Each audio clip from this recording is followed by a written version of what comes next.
There once was an Italian priest who had just been elected to the episcopacy and had received his bishop's ring. And he went home to his elderly mother and very proudly showed it off to her. And she said, yes, that's a very nice, fine ring, but you wouldn't have that ring on your finger if I didn't have this one on mine.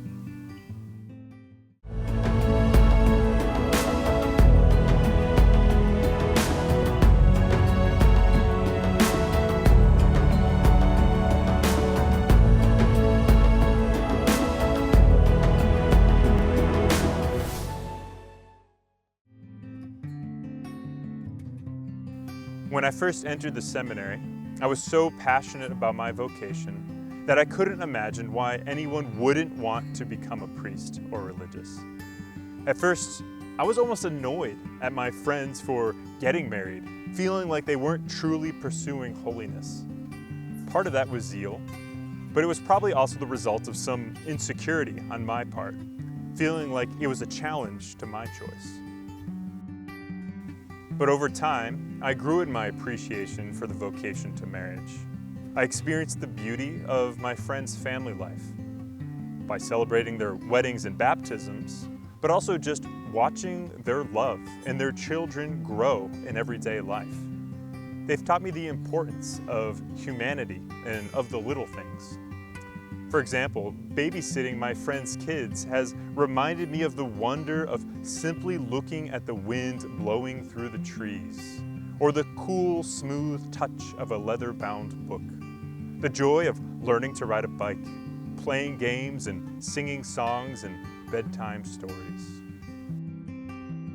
In the seminary, I learned the theology of the sacrament of marriage, how it is the sacrament that reveals God's love for His people. Just as marriage is a committed bond of love that lasts for life, so does God make a covenant of love with His church. And this love brings life into the world. Each of us are born from a relationship of love. We wouldn't exist without it. And so too, there wouldn't be priests or religious without holy marriages and good families.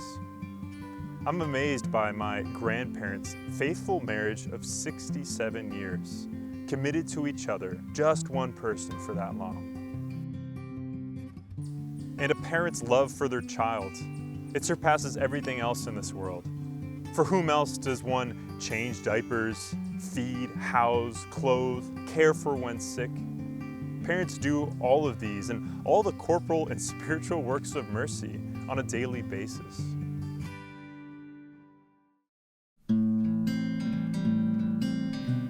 So I'm inspired by the love of my married brothers and sisters in the church, but also by religious brothers and sisters as well.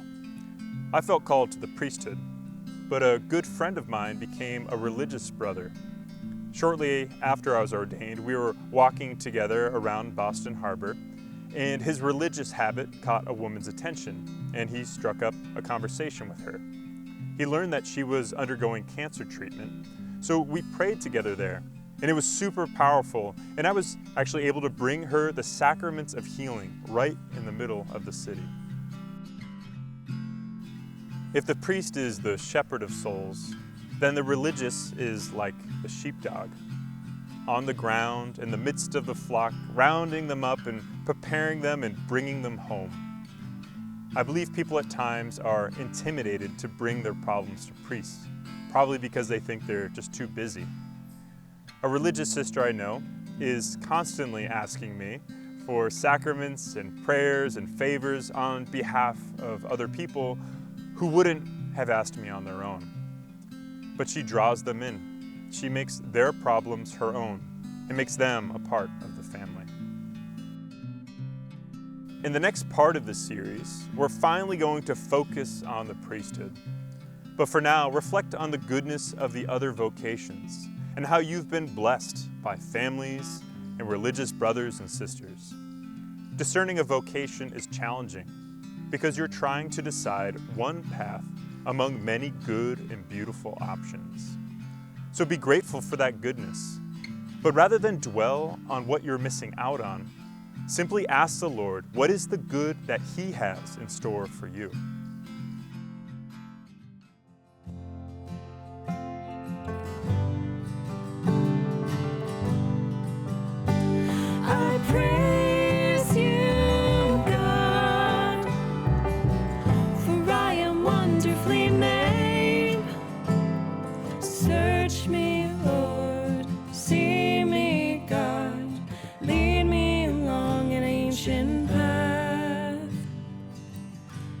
have in store for me.